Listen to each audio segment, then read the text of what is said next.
The notification from Zillow was the highlight of my month. Price drop, for bedroom estate in Alpharetta. Now within your range. I screamed.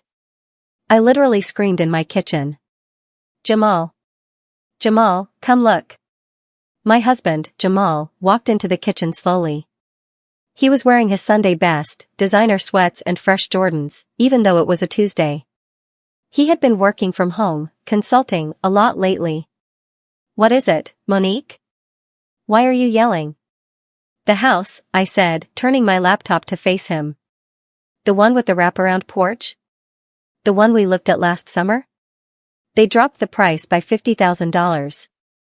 We can afford it, Jamal. We have exactly enough in the joint savings for the 20% down payment. Jamal didn't smile. He didn't jump.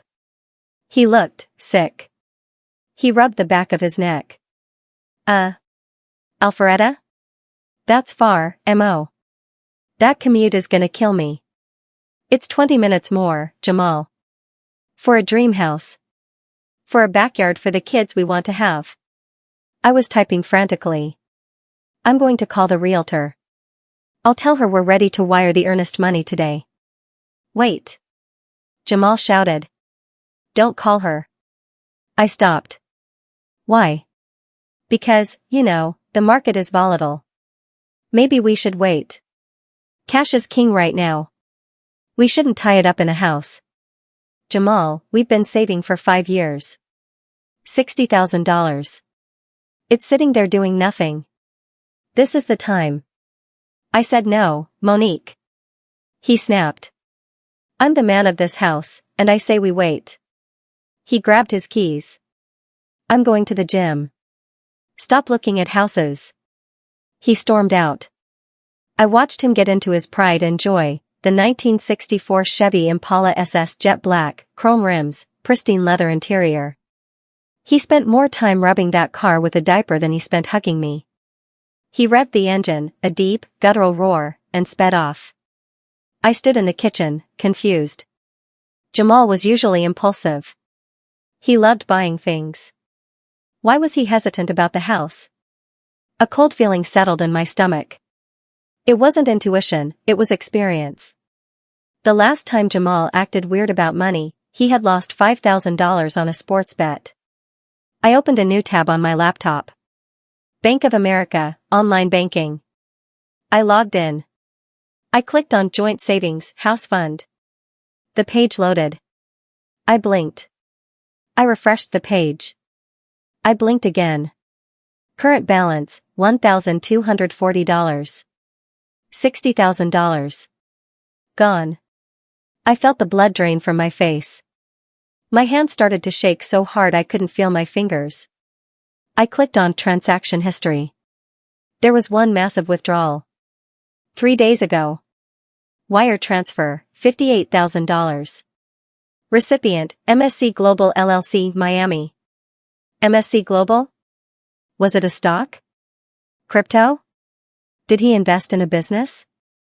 I googled MSC Global Miami. The first result wasn't a stockbroker. It was a clinic. Miami Sculpting Center. Dr. Alvarez.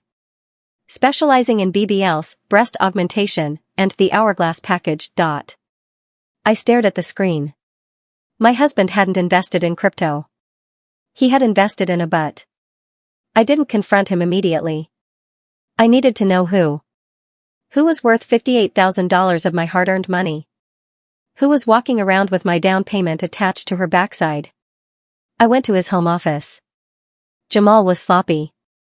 He thought because I wasn't tech-savvy, a lie I let him believe, he didn't need to hide things well. His email was open on the desktop. I searched Miami Sculpting. There it was. The confirmation email. Dear Mr. Washington, payment received. Surgery is scheduled for this Friday, May 12th. Patient name, Sapphire Jones. Procedure, Lipo 360, BBL, breast lift, veneers. Total, $58,000, VIP recovery house included. Sapphire Jones. I knew that name. She was the new bottle girl at the club Jamal promoted for on weekends. I had seen her Instagram. She was young, pretty, but flat. She complained in her captions about wanting to be thick. Jamal was paying to build his dream woman, using the money I saved for our dream home. I looked at the date. This Friday. That was in 2 days. Jamal had told me he was going to a car show in Miami this weekend. He was taking the Impala down on a trailer to show it off. He wasn't going to a car show. He was going to hold Sapphire's hand while she got sucked and tucked on my dime. I printed the email. I printed the bank statement. I sat there, staring at the wall. The rage I felt wasn't hot. It was cold. It was ice. He stole my future. He stole the house I wanted to raise children in. And he did it for vanity. I looked out the window at the empty spot in the driveway where the Impala usually sat. The Impala. The Black Pearl. His baby. He loved that car more than anything. He had restored it for 3 years. It was appraised at $85,000. And because Jamal had tax liens against him from a failed business 4 years ago, he had put the car in my name. I ran to the safe. I pulled out the file marked vehicles. There it was. The pink slip. Owner, Monique Washington. I held the paper. It felt heavier than paper. It felt like a weapon. He spent $58,000 of our money on a surgery. If I sold the car, I could get the money back. But selling it meant getting cash. And if I got cash, he would fight me for half in the divorce. No. I didn't want the money back. I wanted him to feel lost. I wanted him to feel the deep, hollowing pain of losing the thing you love most. I picked up my phone. I didn't call a car dealership. I Googled, donate car to charity tax deduction Atlanta. I found a charity called Wheels for Hope. They auctioned off donated cars and used the proceeds to build wells in developing countries and fund shelters for domestic violence victims. A worthy cause. A poetic cause. I called the number. Hi, this is Monique Washington. I have a donation. Wonderful, the cheerful lady answered. What kind of vehicle? A 1964 Chevrolet Impala SS fully restored. Original parts. Mint condition. The line went silent. Ma'am, are you serious? That's a collector's item. That could be auctioned for 6 figures. I know, I said calmly. I want to donate it. Today. Can you come get it? Today? We can send a flatbed right now. But, are you sure? Do you have the title? I have the title in my hand. It's in my name. No liens. Okay. We'll be there in 2 hours. I hung up. Jamal was at the gym. He usually stayed there for 3 hours, or maybe he was with Sapphire. I had time. But wait. He had the car with him. I checked the GPS tracker. We had a family tracking app. The car wasn't at the gym. It was parked at Lenox Mall. He was probably buying Sapphire, a pre-surgery outfit. I grabbed my spare key to the Impala. I called an Uber to the mall. I found the car parked in the back of the deck, far away from other cars so it wouldn't get scratched. I unlocked it. The smell of his expensive leather cleaner hit me. It smelled like him. I sat in the driver's seat. I started the engine. It roared. I adjusted the mirror. I drove it out of the deck. I drove it straight back to our house. When I pulled into the driveway, the Wheels for Hope flatbed truck was already waiting. The driver, a burly guy named Mike, whistled when he saw the car. Dang, lady. Are you giving this away? Are you trying to get into heaven early? Something like that, I said, getting out. Or maybe I'm just sending my husband to hell. I signed the title. Monique Washington. I handed over the keys. Take it away, Mike. Do something good with it. Mike loaded the car onto the flatbed. He strapped it down. You want a receipt for the tax write-off? Yes, I said. Valued at $85,000. That should cover the taxes on the divorce settlement. He handed me the receipt. He drove away. I watched the Impala disappear down the street. The sun glinted off the chrome bumper one last time. My driveway was empty. My bank account was empty. But my heart? My heart was full. Jamal came home an hour later. He took an Uber. He must have walked out of the mall and thought the car was stolen. He stormed into the house, face sweating, eyes wild. Monique. Call the police. The car is gone. Someone stole the pearl from the mall. I was sitting on the couch, drinking a glass of wine. The receipt from the charity was on the coffee table. Calm down, Jamal, I said. Nobody stole it. What do you mean? It's not at the mall. I tracked it, the GPS is disabled. Mike had disconnected the battery for transport. It wasn't stolen, I took a sip. I donated it. Jamal stopped moving. He looked at me like I was speaking Chinese. You what? I donated it. To Wheels for Hope. Great charity. They build wells. Donated, my car? He whispered. Then he screamed. Are you crazy? That's an $80,000 car. That's my baby. Why would you do that? Well, I stood up, picking up the printout of the bank transfer. I figured since you spent $58,000 of our money on Sapphire's new body, I should do something generous too. I shoved the paper into his chest. Miami Sculpting Center? Really, Jamal? You stole our house money to buy your side chick a butt? Jamal looked at the paper. His rage faltered for a second, replaced by panic. Monique. I can explain. It's a loan. She's paying me back. With what? I laughed. She works at a club, Jamal. She's not paying you back. You gave away my car. He ignored the accusation, going back to his loss. Get it back. Call them right now. Tell them it was a mistake. I can't, I smiled. I signed the title. It's gone. It's probably already being auctioned. Think of the tax deduction, Jamal. It's huge. I'm going to kill you, he growled, stepping toward me. I wouldn't do that, I said, pointing to the corner of the room. I installed a nanny cam yesterday. It's streaming to the cloud. And my brother is on his way over. Jamal stopped. He punched the wall instead, leaving a hole in the drywall. You petty, jealous witch. Get out, I said. Go to Miami. Go hold Sapphire's hand while she recovers. Because you don't live here anymore. I'm changing the locks. You can't kick me out. This is my house. Actually, I checked my nails. Since you drained the savings, we can't afford the mortgage and your lifestyle. So I'm listing the house tomorrow. But for tonight? You can sleep on the porch. Jamal looked at me. He looked at the empty driveway. He realized he had traded a vintage masterpiece for a plastic surgery procedure. He grabbed his bag. I'm leaving. And when I come back, I'm suing you for the car. Good luck, I called after him. It was in my name, remember? Technically, I just donated my property. He slammed the door. I sat back down. Phase 1 was complete. He had lost the car. But Phase 2? Phase 2 was happening in Miami. Because I knew something about Dr. Alvarez that Jamal didn't. I read the reviews.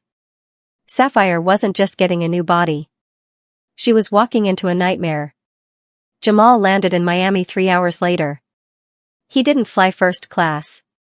He flew Spirit Airlines, middle seat, row 32. Why? Because when he tried to book the usual Delta flight with the joint credit card, it was declined. Monique had moved fast. She had reported the cards lost before he even got to the airport. He stood outside Miami International Airport, sweating in the humidity. He tried to call an Uber Black. Declined. He tried his debit card. Declined. He checked his personal checking account. Balance, $420. That was it.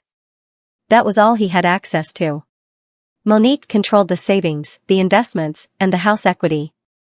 He had spent his cash flow on Sapphire's surgery deposit. Damn it, Monique, he kicked a trash can. He ended up taking a shared shuttle bus to South Beach. It was humiliating. He was Jamal Washington. He drove a vintage Impala. He shouldn't be sitting next to a family of 5 eating Cheetos. He arrived at the Mondrian South Beach, the hotel he had booked for the car show lie. He walked up to the front desk, trying to look like a baller. Checking in. Jamal Washington. The receptionist typed for a moment. I see the reservation, Mr. Washington. However, the credit card on file was declined for the deposit. We need a new card for the $500 incidental hold. Jamal froze. He didn't have $500 on his card. He only had $420. Can I pay cash? We don't accept cash for incidentals, sir. Hotel policy. Look, Jamal lowered his voice, leaning in. I'm good at it. My wife, she messed up the banking.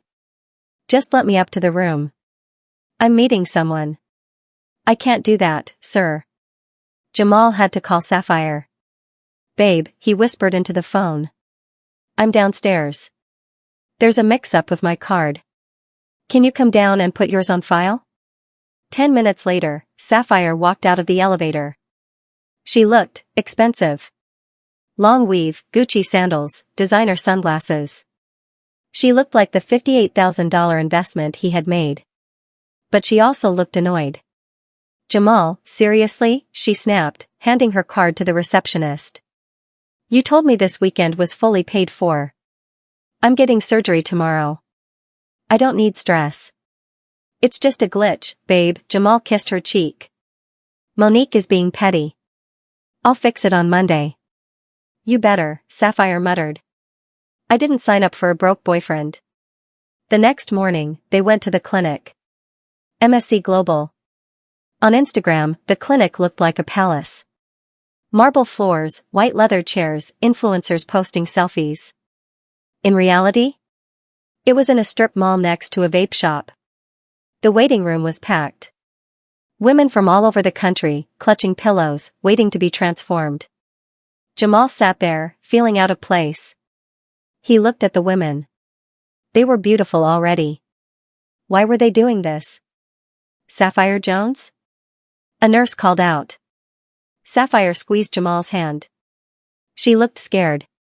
You'll be here when I wake up, right? Right here, baby. You're gonna look like a goddess. She went back. Jamal sat there for 6 hours. He was hungry. He wanted to go get a steak. But he had $420 to last the whole weekend. He walked to a vending machine and bought a bag of chips for dinner. While he ate his chips, he scrolled Instagram. And that's when he saw it. A post from at ATL_car_scene, a popular page for car enthusiasts in Atlanta. Rare barn find? Nope. Just donated. Photo, Jamal's 1964 black Impala SS being unloaded at a charity auction lot. Caption, check out this beauty. Donated to Wheels for Hope today by a generous lady in Alpharetta. 100% of proceeds go to charity. Bidding starts tomorrow. Who wants the black pearl? Jamal choked on his chip. It was real. Monique hadn't just threatened him. She had actually done it. His car, the car he spent 3 years restoring, the car he loved more than he loved his job, was sitting on a dirt lot, waiting to be sold to some stranger. No, he whispered. No, no, no. He called Monique. Straight to voicemail. He texted her. I see the car on Instagram. Stop the auction. I'll sue you. A reply came instantly. You can't sue a charity, Jamal. It's for a good cause. Unlike your girlfriend's backside. Enjoy Miami.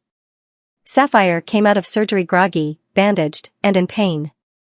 Dr. Alvarez said it went great, the nurse told Jamal. She snatched her waist and filled her hips. She's going to be very swollen. They wheeled her out to the car, an Uber X, because Jamal couldn't afford the Lux. Getting a post-op BBL patient into a Toyota Corolla is a nightmare.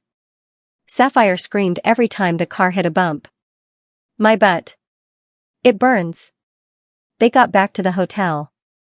The VIP recovery house package Jamal had paid for? It turned out to be a scam. The clinic said they were overbooked and refunded $500, which went to Sapphire's card, not Jamal's. So Jamal had to be the nurse. He spent the next 48 hours in hell. He had to help her to the bathroom.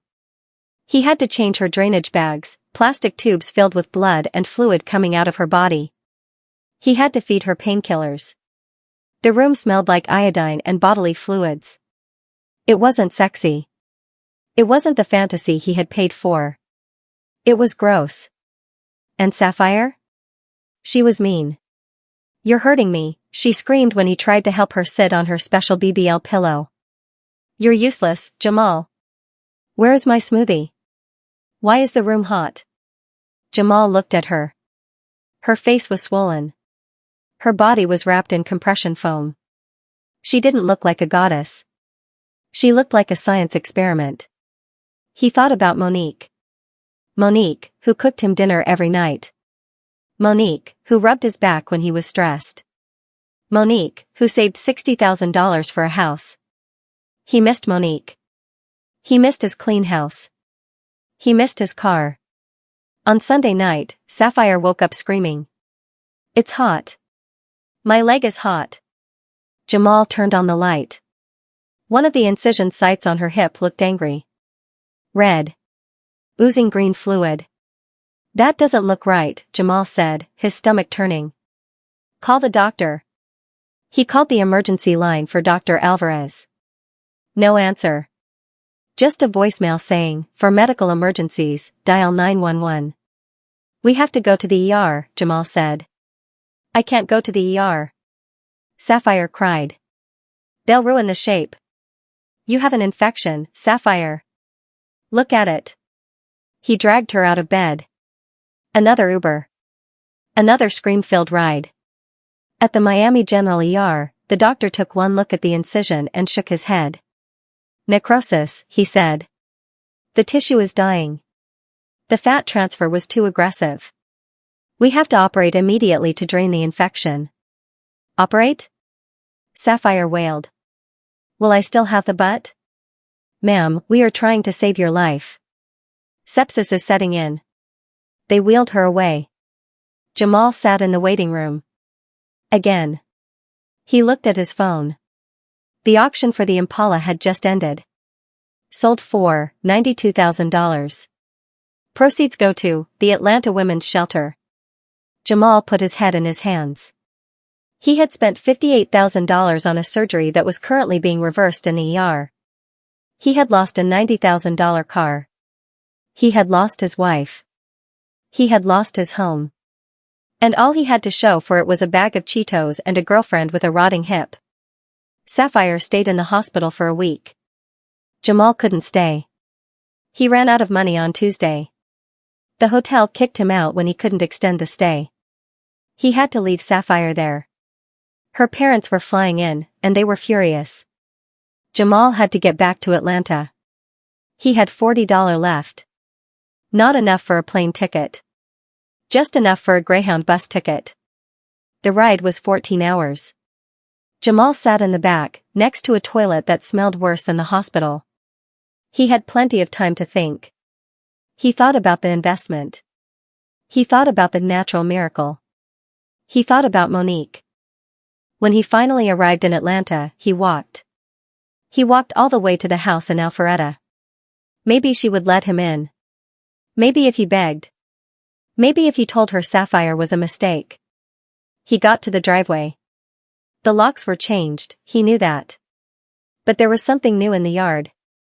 A dumpster. And inside the dumpster? His clothes. His sneaker collection. His PlayStation. It had rained the night before. Everything was soaked. Ruined. And on the front door, a note was taped. "Jamal, I saw the pictures of Sapphire's recovery online. It looks painful. I hope it was worth the house. I'm staying at a hotel until this house sells. Do not look for me. My lawyer will be in touch. P.S. The charity sent me a lovely thank you plaque for the car. I hung it in your man cave. You can see it through the window. Jamal walked to the side window. He peered in. The house was empty, staged for sale. But on the wall of his beloved game room hung a framed certificate. Platinum donor, the Washington family. Thank you for the 1964 Impala. Jamal slid down the brick wall of the house. He sat in the dirt. He cried. He realized then that Monique wasn't just a wife. She was the foundation. And he had taken a sledgehammer to the foundation to build a plastic addition. Now, the whole house had collapsed on top of him. Divorce is ugly. But divorcing a broke narcissist who thinks he's a victim? That is a circus. 3 weeks after I kicked Jamal out, we sat in a conference room downtown. On one side, me and my shark of a lawyer, a woman named Mrs. Gable who ate men like Jamal for breakfast. On the other side, Jamal and a lawyer he clearly found on a bus bench ad, a guy named Saul who smelled like cheap cologne and desperation.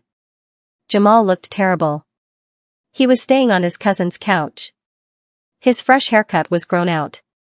He was wearing a suit that looked like it had survived the dumpster diving incident, because it had. Mrs. Washington, Saul began, shuffling papers. We are here to discuss the equitable distribution of assets. Specifically, the matter of the 1964 Chevrolet Impala SS. I took a sip of my water. The car I donated? What about it? That vehicle was marital property, Saul argued. Regardless of whose name was on the title, it was purchased during the marriage and restored with marital funds. Its value was approximately $90,000. By donating it without Mr. Washington's consent, you committed dissipation of assets.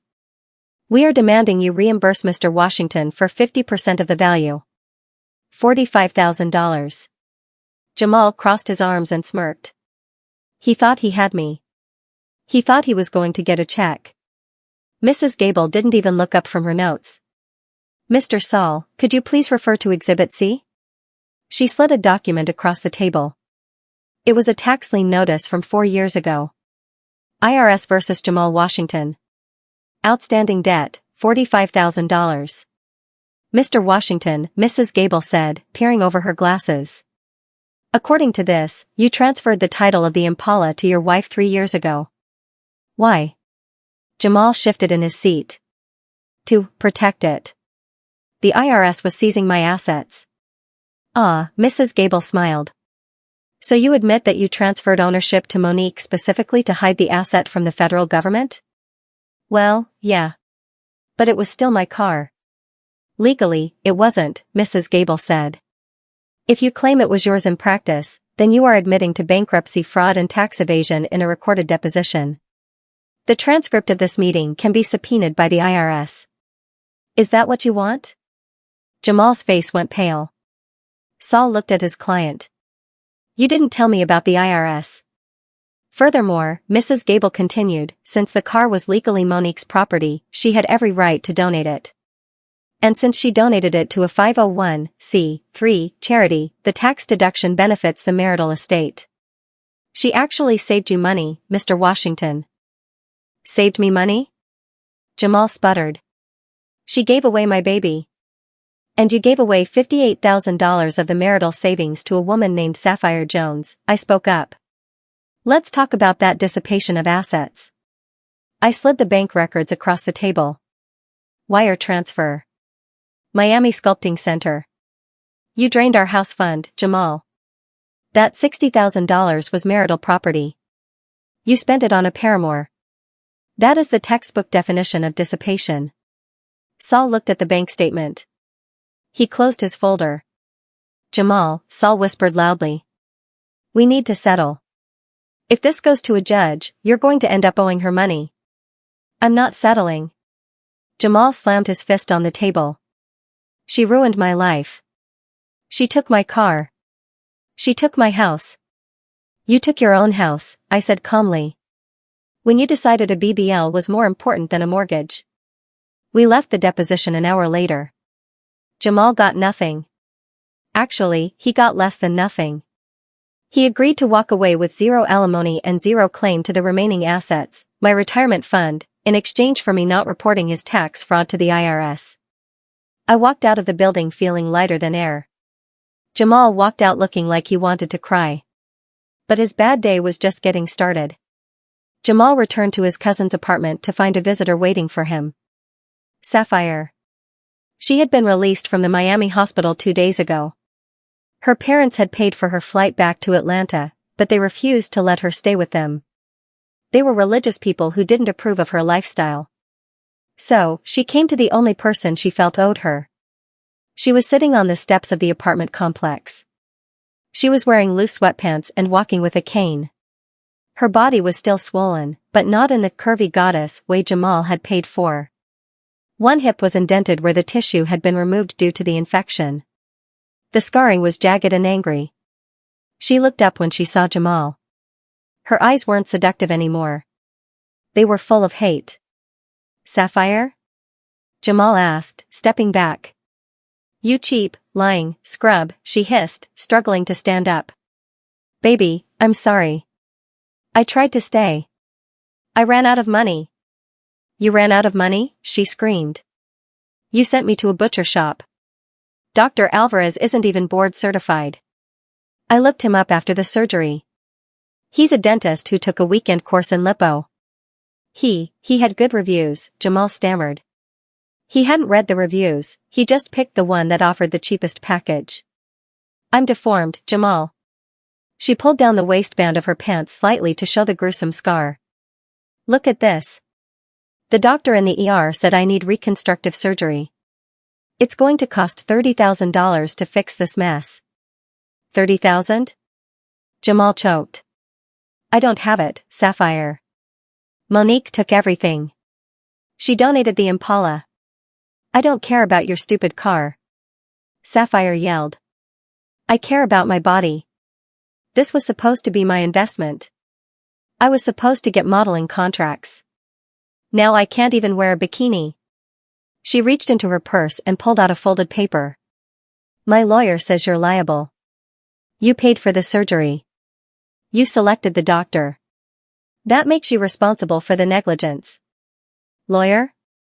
You hired a lawyer? You bet I did. A personal injury shark. He says since you paid directly from your bank account, you assumed liability. We're suing you, Jamal. For medical costs, pain and suffering, and loss of income. Jamal felt the world spinning. His wife had beaten him in divorce court. His mistress was suing him in civil court. And he was living on a futon that smelled like weed. Sapphire, please, he begged. I did this for you. I wanted you to be happy.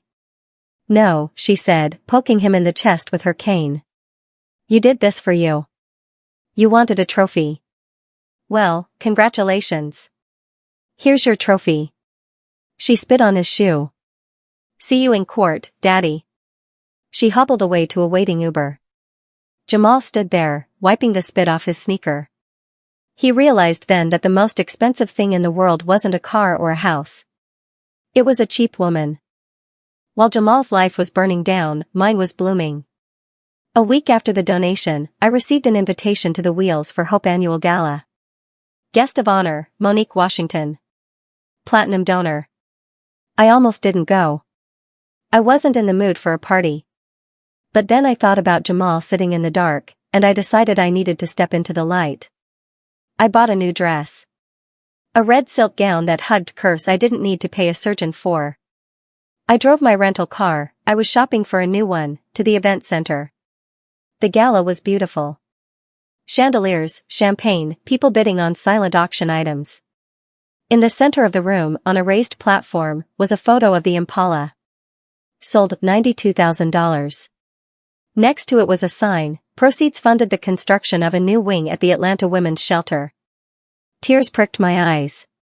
Jamal's vanity project, his selfish obsession, had been turned into a safe haven for women escaping men just like him. It was perfect. Mrs. Washington? A deep voice interrupted my thoughts. I turned around. Standing there was a man. Tall. Broad shoulders. Wearing a tuxedo that fit him like a glove. He had a kind smile and eyes that crinkled at the corners. I'm David, he said, extending a hand. David Vance. I'm the director of Wheels for Hope. I shook his hand. His grip was warm and solid. Nice to meet you, David. I wanted to thank you personally, he said. That car. It was a masterpiece. I know it must have been hard to part with it. Actually, I laughed. It was the easiest decision I ever made. David raised an eyebrow. Oh? Was it an ex-husband's car? How did you guess? We get a lot of those, he winked. Usually Corvettes or Mustangs. An Impala SS is rare. It tells me he really messed up. He spent our house savings on a BBL for his mistress, I blurted out. Then I covered my mouth. I'm sorry. Too much information. David threw his head back and laughed. A genuine, hearty laugh. Wow. Okay. That is, definitely a story. He traded a classic car for plastic? He's not a smart man, I agreed. Well, David said, stepping closer. His loss is literally the community's gain. And honestly? It's nice to meet a woman who values substance over style. I'll try, I said. Can I buy you a drink, Monique? To celebrate your freedom? I looked at him. He wasn't flashy. He didn't have gold chains or a loud ego. He ran a charity. He helped people. He was the anti-Jamal. I'd love a drink, I said. We spent the rest of the night talking. I learned that David was a widower. He started the charity after his wife died to honor her memory. He loved jazz. He cooked. And he drove a Volvo. A safe, sensible Volvo. It was the sexiest thing I had ever heard. 2 months later. The divorce was final. I had my name back. Monique Davis, my maiden name. I had sold the house in Alpharetta, the one Jamal wrecked, for a profit, even with the market dip. I was standing in the driveway of a new house. Not a mansion. A cottage. A beautiful, 3-bedroom craftsman in Decatur with a garden and a front porch swing. It was smaller than what Jamal wanted. But it was exactly what I wanted. And I bought it with my own money. No joint savings. No investments in body parts. A car pulled up to the curb. A Volvo SUV. David stepped out. He was holding a bottle of wine and a toolbox. Housewarming gift, he smiled. Wine for the celebration, tools for the loose cabinet hinge you mentioned. I smiled. You're handy. I will try. He walked up the porch steps and kissed me. It wasn't a possessive kiss. It wasn't a performative kiss. It was just nice. We walked inside. The house was empty, waiting for new furniture, new memories. My phone buzzed. I checked it. A notification from LinkedIn. Jamal Washington viewed your profile. I clicked on his profile out of curiosity. Job update, sales associate at Used Cars of Morrow. Status, open to work. I laughed. He was selling used cars. The man who drove a pristine Impala was now pushing Hondas with high mileage. And Sapphire? I heard she won her lawsuit, but since Jamal had no money, she just got a judgment she could never collect. They were both miserable, broke, and scared. I looked at David, who was already fixing the cabinet door. I looked at my new home. I blocked Jamal. Then I put my phone in the drawer. David, I called out. Do you want pizza? Only if it has extra cheese, he yelled back. I smiled. I had lost a car. I had lost some money. But I had traded a wreck for a luxury ride. And this time, the title was in my name.